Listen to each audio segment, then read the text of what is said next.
પણ ખરેખર ખૂબ પ્રેમ તમે બધા આપી રહ્યા છો બધાને મારા જય માતાજી અને બધા જ મારા વડીલો અને જેમને મને મોટો બનાવ્યો છે, ખૂબ મદદ કરી છે, ખૂબ સહકાર આપે છે, એવા તમામ મારા વડીલો બેઠા છે. સ્પેશિયલી શરૂઆત તમારા ધારાસભ્યથી કરું. રાજેશભાઈ મારા શરૂઆતનો સાથી કહેવાય અને મારા દરેક ખરાબ સમયની અંદર સાથે ઉભો રહીને કીધું કે મય પછી ચિંતા ના કરતા ભાઈ તમારો બેઠો છે. એના માટે એકવાર જોરદાર તાળી પાડજો.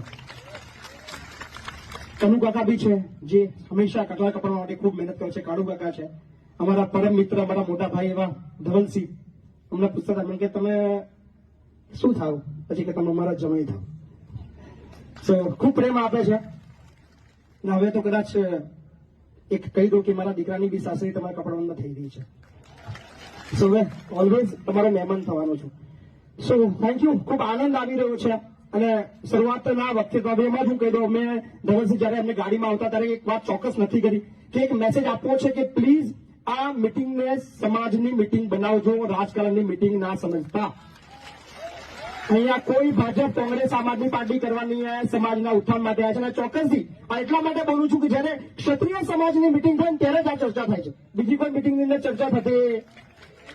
એટલે પ્લીઝ મીડિયા કર્મીને બી હાથ જોડીને અપીલ કરું છું, કાલે એવું ના લગતા ભાજપના, કોંગ્રેસના અને બીજા અપક્ષના લોકો બેઠા હતા, બધા સમાજ ના બેઠા હતા એવું લખજો ભાઈ પ્લીઝ.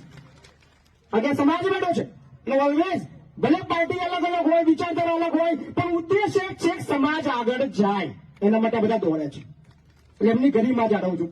બહુ નાનો માણસ છું એટલે વિશેષ મોટી વાતો નહીં કરું, પણ ચોક્કસથી એક વાત ચોક્કસ કહીશ કે શિક્ષણમાં ધ્યાન આપજો. ખૂબ પાછળ છીએ અને આવનારા સમયની અંદર સમાજને જ્યાં જરૂર પડશે ત્યાં સમાજના સૌ આગેવાનોને સાથે રાખી અને આ સમગ્ર કપરાણ તાલુકા ક્ષત્રિય સમાજના ઉત્થાન માટેનું જે કોઈ કાર્ય કરવું પડશે એ કરવા માટે અમે સૌ કટિબદ્ધ છીએ. આ વિસ્તારની અંદર ધારાસભ્ય તરીકે નહોતો ચૂંટાયો ત્યારથી લઈને શિક્ષણ બાબતે અમે ચિંતા કરતા આવ્યા છીએ. કઠોળ તાલુકાની અંદર 4 લાઇબ્રેરી શરૂ કરી છે. મેં જિલ્લા પંચાયતનું સભ્ય હતો એ વખતે. કપરાણ તાલુકાની અંદર નરસિંહપુર આપણે પુનાદરા ખાતે 15 દિવસની અંદર એક લાઇબ્રેરી શરૂ કરવા જઈ રહ્યા છે. એ જ રીતે બીજા કોઈ પણ ગામડાની અંદર 50-100 વિદ્યાર્થીઓ સ્પર્ધાત્મક પરીક્ષાની તૈયારી કરતા હોય અને લાઇબ્રેરીની જરૂર હોય તો ચોક્કસ મારો સંપર્ક કરજો. આપણે ત્યાં પણ લાઇબ્રેરી શરૂ કરીશું.